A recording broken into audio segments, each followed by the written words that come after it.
How do you feel seeing your new smile for the first time? Oh, I was so happy. I want to show everyone, and I just told the doctor it worth every penny. What was your first thought when you looked in the mirror? I was overwhelming. I was so happy. Finally, I can talk normal. I can eat everything I want. The quality of my life just totally different. Did any of your concerns you had before treatment actually happen? I decided to have full mouth implant. I did a lot of research. Sometimes they could fail. It's not a 100% guarantee. So I was worried about spending that money. But more I came to this office, I feel more confident because doctor tell me what to do, and I had a couple times like temporary implant. That feels great.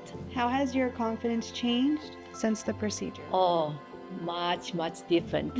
About 3 years ago, when doctor told me I have to have my 4 teeth removed, I was shocked. But then I came to this office and now it's different. What would you say to someone thinking about getting this done? I already recommend a lot of friends because I show them and I tell this doctor how smart he is, and the price is very good compare another different office. I don't mind drive 1 hour, 2 hours because I want Dr. Puppy.